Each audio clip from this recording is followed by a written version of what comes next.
Hey everyone, welcome to this week's episode of From Pieces to Peaceful. I'm your host, Blaze Bell, and today we have a very sweet guest. His name is Calvin Lawrence. He is a CEO, a motivational speaker, a coach, and the author of the new book, The Happy Leader. He's so fun to talk to. I can't wait for you to hear all about him. You can learn more about him at calvinlawrencespeaks.net. And you can find more resources and learn more about me at blazebell.com. Let's dive in. Hi, everybody. Here today with Mr. Calvin Lawrence. He's a motivational speaker and author of a new book called The Happy Leader. I want to be happy and I want to be a leader. So I'm very excited to get to know you. So thank you so much, Calvin. Hey, thank you, Blaze. Thank you for having me on the show.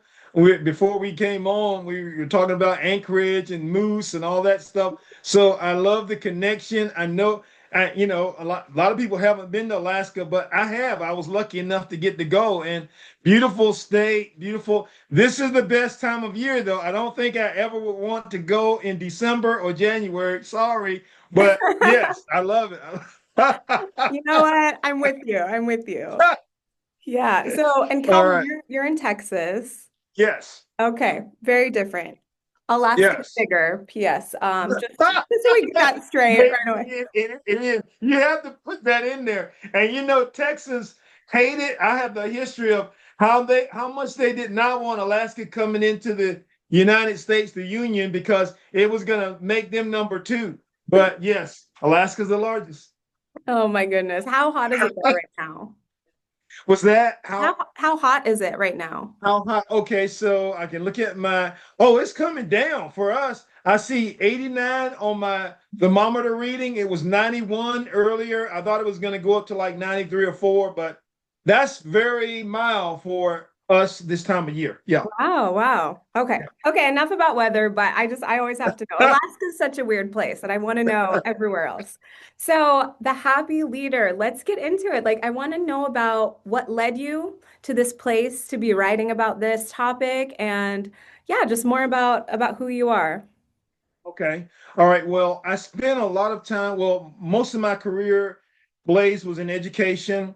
And the last part of it, I did higher ed. I started out as a K-12 guy, coach, and I did everything. I used to say I did everything except drive the bus because I probably would have wrecked it and killed everybody on the bus. But I finished up in higher ed. And one of the things that I taught when I was doing the university level was leadership. So educational leadership, because I had been a principal at one point. And so the whole thing about leadership has always intrigued me. But the more I have done the research and more I've taught and experienced it, and especially the experiences that I've had when I see leaders and I see the impact they have, it's like I have to write about this, right? And then I had a big part of my life has been maybe luckily in a leadership role or in some kind of a management role. And so when I think about the people who impacted me, I knew I could tell these stories and it would be useful to someone. And so that in terms was the impetus for the book. The Happy Leader came about because I guess some people think I'm happy or something like that. But anyway, so that was the title. And then the relatable stories of influence and hope is the subtitle, and that really is where the rubber meets the road. The stories hopefully are relatable, and hopefully they'll influence people and give them hope for a better tomorrow, a better future. Awesome. Yeah, I love that. And I'm sure with all those years with especially coaching, teaching, just being around so many people of different ages and seeing what Yes. inspired people too at different points in life. And yeah, and I also like I talk a lot about mentorship. I think being a mentor and having Yeah. a mentor for your Yes. whole life is just so important to evolve and to just be supported. And I think Yes. beautiful. So how Yes. does that like mentoring kind of play into things? Because I just feel like I get that feeling from you in general, but You especially you with your you you background. you have this. I guess you're clairvoyant. You seem to know things before they even happen. So I love it. I love it, Blaze. But yeah. So the mentoring part, it is just almost the entire book. there's a thread of mentoring all the way through. And I keep telling people, and the book tells the story for me. So I that's one of the reasons I needed to get it out there because I can't always tell it the way I need to tell it. But Mm. once I get it down, once I got it down on paper in the format that it needed to be in, I felt like that story could help someone. So I've had mentors. You said something real powerful, and I want to just jump right on and stick a pin on in it, and that you could have mentors for your entire life. And then I'm gonna add, they don't necessarily have to just mentor you in your career; they mentor you for life. So it's like the ones that I've had, they're really the best ones, and I have lifelong mentors. I'm that guy that when they mentored me, it wasn't just, oh yeah, the next position or promotion or whatever, or how you doing. It's how are you doing in your life, in your marriage, and in whatnot. In fact, they have a story in there about how I met my wife through a mentor or mentors, two of them, who are my mentors to this day. So lifelong mentors who've known me longer than I've known my wife, but they felt sorry for me at a certain point, Blaze, because I was single and I didn't know a whole lot and I was struggling. And so they kind of hooked me up. So yeah, you can have a mentor. And I don't know that anyone should go through life or anything without at least one mentor in your life. You need somebody to believe in you, somebody to come alongside of you, somebody to help guide you. Mentors like this, and I'll be quiet for a minute. Mentors never tell you kind of what to do, but they guide you and they assist and they share suggestions, and then they tell you things, and then it's like, oh yeah, I probably need to do that. So I love it that you have that person that, and you can break, and they break down the walls of barriers too, where a lot of people are always trying to be something that they're not. But when you get with your mentors, you can be who you want to be, and they're gonna hurt you, and they won't pierce you. They're gonna be supportive, and even if they have to tell you something that's kind of constructive criticism, they tell you in a way that you can take it because you can take it because you understand they love you. So yeah, Oh, yeah. I yeah, 100% agree. I love all of that. And I like that you said they don't tell you what to do. And I think mhm, that is yeah, huge because I don't know yeah. about you, but I don't like it when people tell me what to do, you know? Especially I'm Well, a grown well, up, but kids don't like it either, honestly. they So, don't. Kids don't like it either. That's why they have all the. You have those issues, and I could go on and on about the school situation where you tell them instead of you suggest or come alongside as a guide. But yeah, you're right. You're right. People are just that way. yeah. Well, and I think that what we learn the most is from watching the people around us, whether Yes, we're kids or adults. And so when you we got want it. to find a mentor, for me, it's always been like, ooh, that person has something I want. Yes, Will yeah, they share that with me, and yeah. be there for me? Yeah, yeah. Go ahead. I love it how you said that because then what happens, and I've had these students that always come to me and say, how do I get a mentor? How do you do it? What's the best way to do it? And I guess there's multiple ways. And I know some companies try to assign mentors, and I don't know if that always works. But it's like what you said, and I'm getting the gist of it. You watch somebody or you interact with them, and it's really like you've known them forever. I say it like this, and it may not be the best way, but I say they speak your language, and you may speak English, and everybody in your sphere of influence might speak English, but it's not quite the same English. It's not the same way that mentor speaks, and the way they speak to you, and the way they act out things, and the way they do things, like you said, causes you to want to gravitate toward them and be maybe more connected with them in a deeper, more meaningful way. So I mean, you got it. You hit the nail right on the head. Hmm. Yeah, I really like that. And also the part just about listening instead of just telling. Yes. About 10 years ago, I went through a holistic health and life coaching program, and I loved it so much. And one of the big parts about it was the active listening. And that was such a huge practice. Yes. And because I really feel that with a coach, mentor, it's like, I'm not here to tell you, I'm here to listen so well that I can ask Uh, you the right questions to help you find right. that answer that only you have inside yourself. Right. Hey, Blaze, I got to interrupt you real quick Sure. because you just hit on something. So most people think about coaches. like athletic coaches comes to mind first. And they think about coaches are, you do what I say, I tell you what to do, go do it. But really and truly, the greatest coaches that whether they were life coaches, whether they were uh, athletic coaches, whatever, are the ones that do exactly what you said. They listen, they watch you, they observe you, and then they figure out what makes you. I'll use the old vernacular. What makes you tick? Because everybody ticks a certain way, right? Everybody's a little different. Some people can take a lot of criticism. Some people, if you give them criticism, all right, back up, buddy. And so they figure it out, and then they figure out what works best with you, what chimes. The best coaches do that. I know there are coaches that have a set structure and everybody's got to follow their program. Now, people, those people are not the ones that I would assume to be the greatest, although sometimes they get lucky because they get good athletes or they get good people to work with them. But the best coaches are the ones that they do exactly what you said. They listen, they observe, they take notes, they put things together that they know will work best with your situation, and then they suggest, and they really don't push you into it. You start trying those things, and if you try something and you're successful, you want to try some more. So that's kind of how it works. That's kind of how it should work. Yeah. So what did you coach? How So a so few things. so I coached a lot of stuff.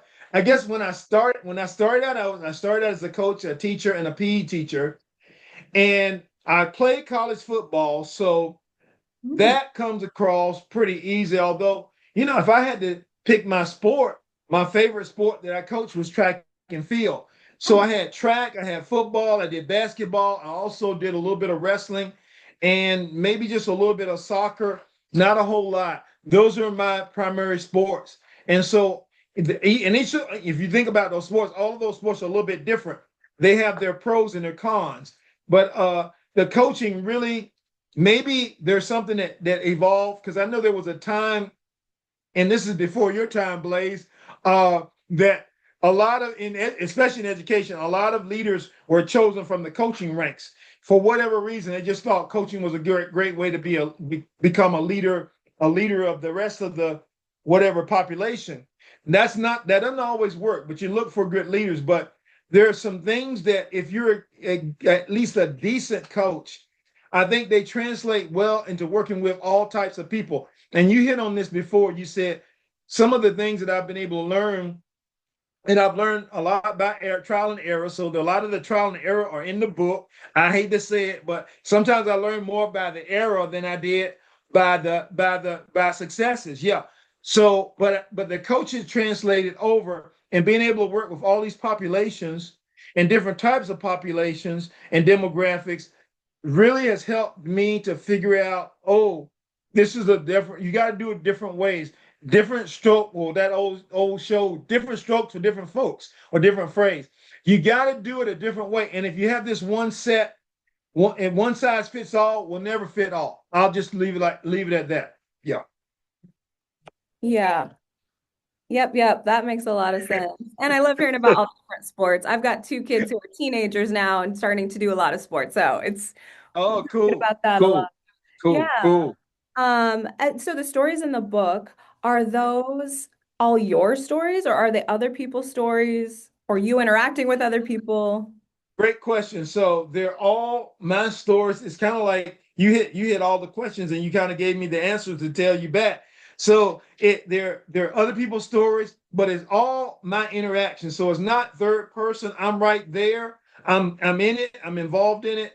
And if I talk about a fight that went on the playground, I was a part of that fight. If I talk about what happened in the classroom and something happened, that I was involved in that. If I talk about how somebody did something in the school parking lot and it was a racial kind of a negative thing. It was something that I experienced, not third person, not second hand, but I was right there in the midst of it. So those were stories, and it was and so that part of it made it easier. Somebody asked me the other day, how could you write some of the things that are in the book with such detail? And I thought for just a second, and I said, well, a couple of things, because they happened to me, and they were like, and my wife jumped in and said, well, Calvin has a great memory. Yeah, I do to a degree, but to go back 40, 50, sometimes even more years than that, and try to remember exactly how something happened, it's kind of difficult, except if it had some kind of a trigger point or something happened and it was really a major determination in your life. So that I'll give you a little, for instance, so there was a fight that happened on the playground in about the time of my favorite grade, which is fourth grade. Fourth grade is my favorite for a lot of different reasons. And it was a big deal because of what had been happening to me in terms of bullying and a whole bunch of stuff. And I'm in the midst of it. And I can remember it like it was yesterday because of what was said, how I had been treated before, how I'd been made to feel. And it was just that was one day I was kind of like you, Blaze. I was fed up. I was like, hey, I'm not taking it anymore. We're gonna sell this today. So if things like that, it's like, oh yeah, they were easier for me to reflect upon. And then there were a few that I had to go back to some books. I still have all of my yearbooks from times past, and then yearbooks at schools that I worked at, right? So if I couldn't remember a name and I didn't want to just play with the name, I made sure I went back, and then it was like that helped to trigger my memory even more so. Oh yeah, I remember exactly how that situation went down because it wasn't very good. There was one where I had a student who had some I will say some juvenile justice issues. He was put in my room. I asked for him to be removed after multiple times of some issues, but it was the only time in my whole career that I ever did that. And I don't have a lot of regrets. I kind of regret because I don't know what happened to that young man. I'm not sure if he's still living, but he was in a bad way and he was causing problems for the rest of the students. And I have to throw this part in there. It was at the end of the day, the last period of the day, and I had more than 50 students, and it was really really hard for me to do what I needed to do with what he was doing. So it was like, if I can't get this right, I've got to. This sounds bad. I had to sacrifice him for the remaining 48 or 49 students, and I did it.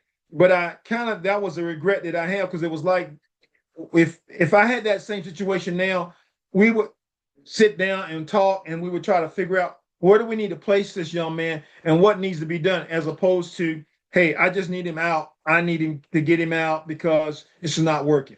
Right. Yeah, yeah, that's hard. I Yeah. mean, I look at my kids' teachers and just think, how are they doing this? I mean, it's so much. I've got It's two a kids. lot. I'm like, two kids, two hands. I'm good. I don't know how you handle more than that. Yeah. How do you handle So 30? How do you handle a classroom? Yeah. How do you do yeah, that? I'm sure there's a And lot of and keep talk. your sanity. Right. Right. Yeah, yeah, exactly.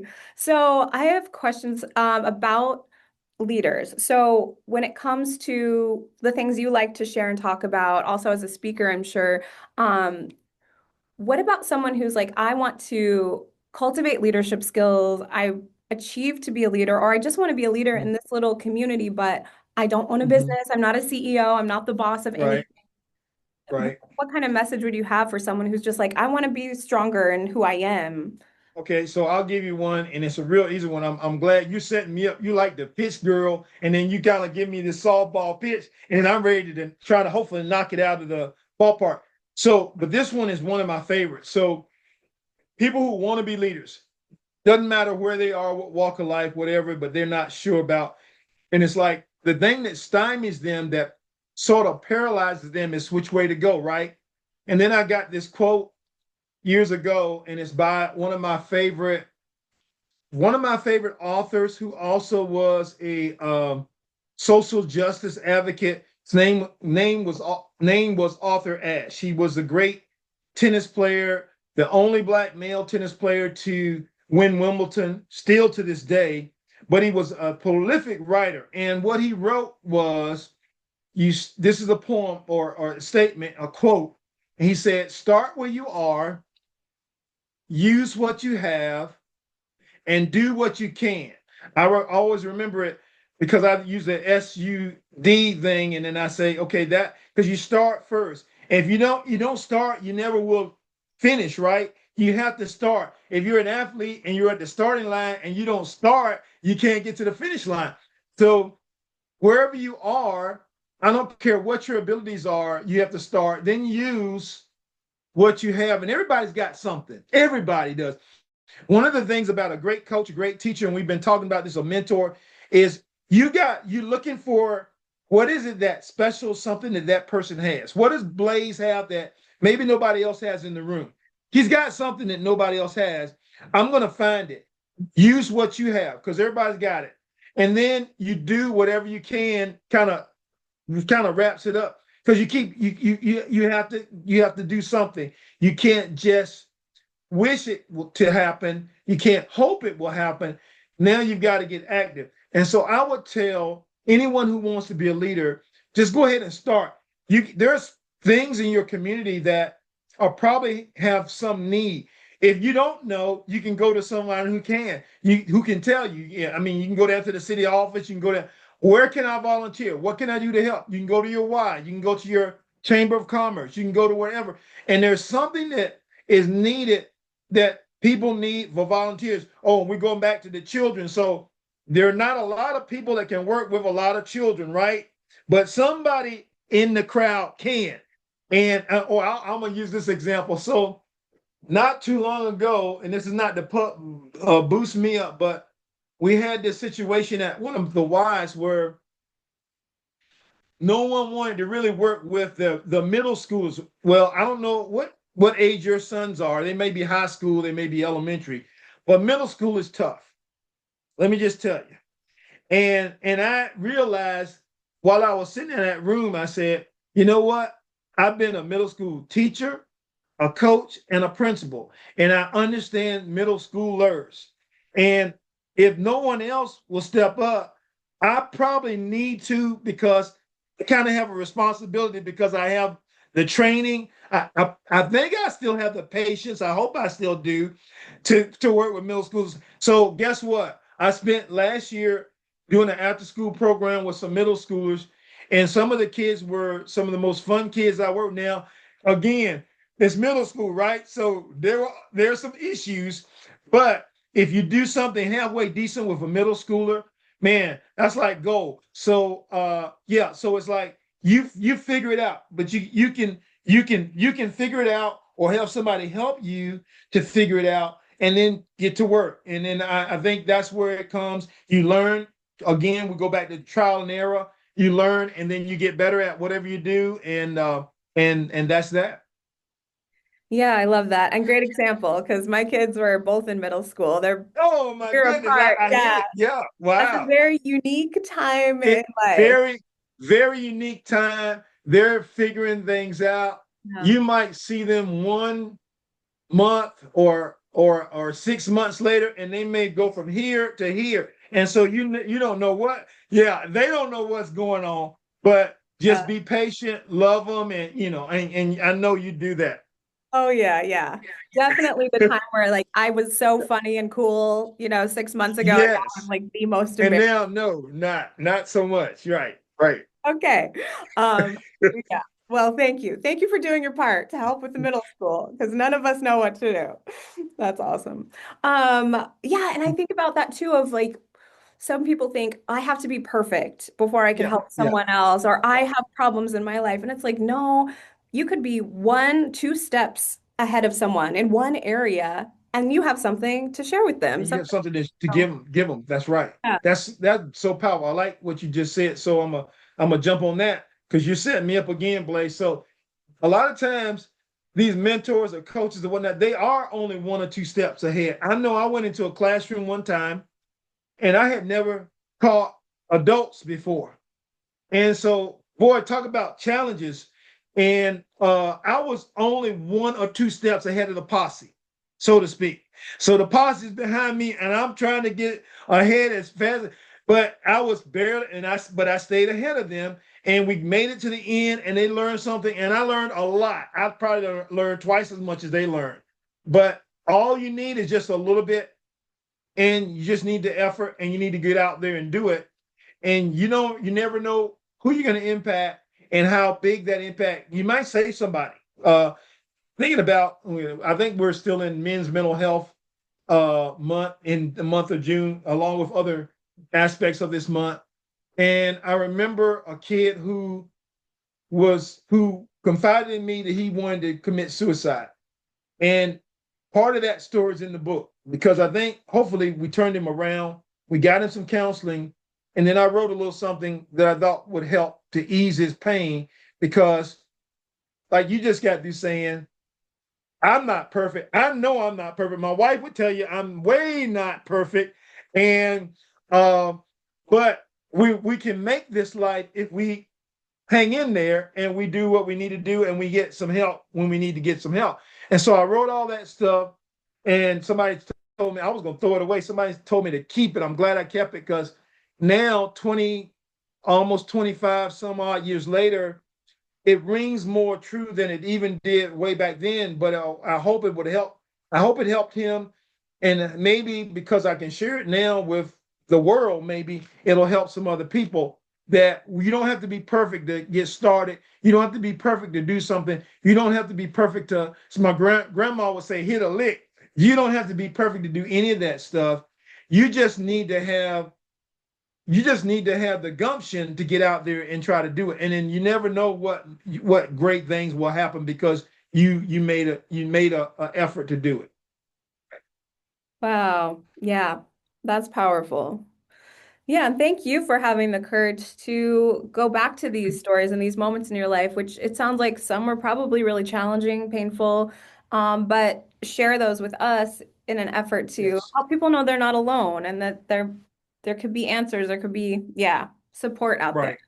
And I think Right. that's something where a lot of us feel lost in these days is there's so much isolation, there's so much Yeah. living in our Yeah. phones and not, people feel like And it's not. actually a real person that cares. Yeah. Yeah. Yeah. Yeah. Which What- makes a huge difference. You're right. Just Yeah. having like one person to care. I don't know. I haven't. I know I've seen the research, but the people who have at least one person in their life, I don't know what the percentages are for them to make it and be successful and do something with their lives, as opposed to someone who feels like they have no one.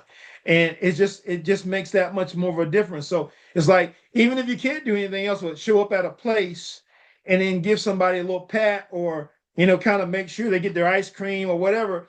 That's a huge deal. Then it's almost like you're saying to those kids or that kid, you believe in them and you don't know how big of a difference that might make because there may be no one in the home, no one else in the community who's ever said that or even acts like that. And that's huge.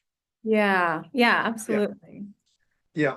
Amazing. Well, yeah, I'd love to hear just any other tidbits. I mean, we all need to just read the book, so I won't ask you to recite everything from it. But, if there's, one or two more things out of there that you just have a real heart for right now, or just been on your mind today, even, yeah, I'd love to just hear a little bit more and like how we can support you in the work you're doing, because I think it's just Well, really cool. I haven't even shared this in any podcast that I've been able to talk about. So you're such a great podcast interviewer, by the way, Blaze. So you keep setting me up and kind of pushing me to get better. So I think you're one of the greatest coaches that maybe we need to write a book about you. But here's what I'm gonna throw this one out here because I'm thinking about it and I know wrote it somewhere in the book. There's a place in there where I talk about stereotypes and stereotypes can be so limiting. And I think I have my own little quote where I say, if you start believing in your own stereotypes, whatever group you're in, whatever the group is, because there are all kinds of groups out here, if you start believing them, you're in trouble. And so the stereotypes really are negative. They're limiting. They keep people in a locked place where they can't do things because they don't believe they can because they've been told they can't. And sometimes you're liberated because you are told or somebody believes in you that you can. So I'm just gonna say this. Part of the book is about breaking stereotypes. Just to give you kind of a disclaimer or kind of a prelude, that breaking the stereotypes can certain people not do certain things or can do certain people can only do these things. No, Probably not. Probably that's something that you saw on TV or some sitcom or whatever it was, and that was something to laugh at or maybe to make fun of somebody. I'll share one story about a young man that I've had to work with in the last couple of years as I was finishing up my time at the university level, at the college level.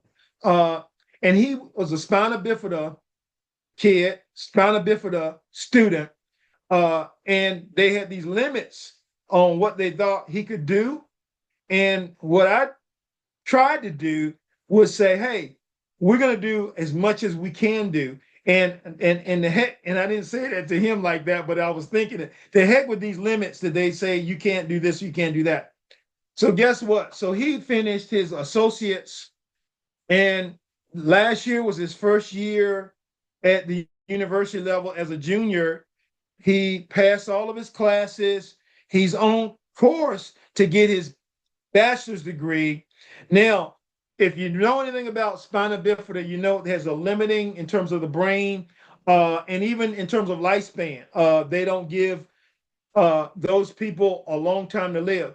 But while he's on this planet, why can't he do as much as he can do? Why can't he be as much as he can be? Why can't he shoot for the star? Because if you shoot for the star, you might land on the moon, you might land on whatever, but you got to do that. So that's one of my things about busting stereotypes. Don't ever let people put you in a bag, and don't put people in a bag. I know in my old field, people were bad about, oh, well, Johnny's coming into the seventh grade. I'm gonna jump on middle school again. Coming into the seventh grade, eighth grade, he did this back in the sixth grade. He did that back in the seventh grade. Okay, that's fine. I don't know about all of that, but if Johnny's in my class, whatever we can get him to do, we're going to get him to do. And I'm not looking at the past. We're going to go toward the future. So if you do that with people, you a lot of times you take them out of that. Those they're almost like in shackles and chains when it comes to the stereotypes.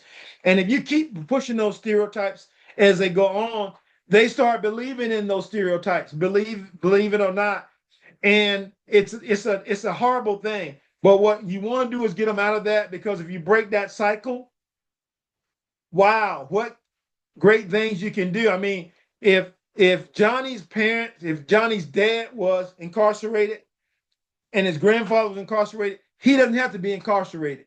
He doesn't have to go that route. And that's a big deal for me. By the way, it's almost like I'm on a soapbox here, but I gotta calm down. He got kid, whoever that person is, young man or young woman, they have their own life to live. They can break out of that, whatever you want to call it, bondage of stereotyping, and don't be a stereotyper, but believe that you can do more things. That's almost going back to what you said about how some leaders get to where people who are prospective leaders are not sure how to lead or if they can lead. And it might be, if I think about it, that they've listened to some of this stuff, and it's like, yeah, but don't let that stop you. Oh, I'll give you a stereotype. It's one that will hit home with me. So I'm getting up there now, Blaze. You have been very nice, but you haven't mentioned that, I might be in the geriatric set. And so some people will put these stereotypes on the elderly, right? Like, oh, he can't do this. He won't be able to do that. And so it's really funny when I can break some of that stuff when I'm doing things, or and if I can stay active. One of the neat things about, I guess, staying active is you don't maybe look your age or act your age or whatever, so you can do some things that maybe some people will, oh, I didn't know you were 65. Oh, well, yeah, I'm 65, but I mean, age is just a number. It's a stereotype. So, I mean, I don't believe that limits me to whatever. Now, I might have a couple of more aches and pains than I did at 25. That is true. But I can do a lot of things that maybe even now, maybe some 25 or 35-year-olds can't do. So it's breaking out. I didn't mean to go that far with that one, but you got me kind of going on a tangent there. Yeah, no, I mean, you're absolutely right. And you're looking good. And, and I was actually at this event last night, and one of the women at our table just had a birthday, and she said she wakes up Okay. every morning now and says, "I'm 79 and I'm looking fine." So, There you go. she's, Right. she's Yeah. with you. She's Yeah. like, this is my Yeah. life. I don't That's a hey, that's a mindset. It's a mindset. And because you could have the 79-year-old say, "Oh, I'm so old, I can't even get," but she's 79 and she's looking fine. I bet she's looking fine. And I bet she's feeling fine because she's got that mindset. Yeah, that's Yeah. what it is. Yeah. Yeah. Well, thank you for talking about stereotypes. And I think a lot, I have a little thing on my fridge about how, like, I'm Blaze Bell and I'm limitless. And I just try to think, like, how can I be limitless? And I think also, breaking Yeah. cycles in our family is powerful. Yes. And then also Yeah. looking through history, we can see things Yes. that, women and people of different color, Yes. could Yeah. not, we're not allowed to We're do not allowed to do and are this. We perfectly shouldn't be doing that. capable, Yeah. if not better Yeah. at certain things, so we can see that there's so much potential and where do we want to be, so I think Yeah. that's super Yeah. important. And where do you want your sons to be or the people that are coming behind you? Because to me, that's as important as anything. It's like even when I was a younger man, and I was looking at things a certain way, and I was trying to break the stereotypes, there's still some stereotypical pieces. But for the guys coming behind me, I have a son. Hopefully, I'll have a grandson or granddaughter at some point. You break those because you want them to have a better life and not have the restrictions that were maybe mentally placed on you. So yeah, yeah, those are so important. Yeah, absolutely. Yeah. Wow. Well, thank you. And I feel like I want to go to one of your talks. Like, do you do workshops? Hey, I want. What I need to do is get back up to Anchorage. I'd love to be up there. Not in the winter, but in this time of year when it's nice, I can see the moose and I can see her. That would be great. But thank you for that because that is a compliment, Blaze. Oh, absolutely. I mean it. All right. So where can we find your book? Where can we follow you and see the things you're doing? Okay, so my book is on Amazon and it's also Ingram Sparks, which is Barnes and Noble. But you can also go to my website, and the website is my company name, Calvin Lawrence Speaks, all one word, .net. And so if you go to calvinlawrencespeaks.net, the link to the Amazon and the book is right there on the front page. You don't even have to look at it or kind of search for it. It's right there. So you can Perfect. find it in those places. And of course, I think I've got some stuff on LinkedIn and maybe Facebook as well. All right, perfect. Well, I'll make sure to share all that with the world. And just thank you. Thank you so much for chatting with me today. I'm inspired. I'm feeling uplifted. So I appreciate you. But well, Blaze, you're a great interviewer, a great host. I feel good because you prompted me. You kind of pushed me out of my comfort zone, but that's always good. And I shared some things I have not shared with anyone else. So Oh, you're kind of like number one right now in my book.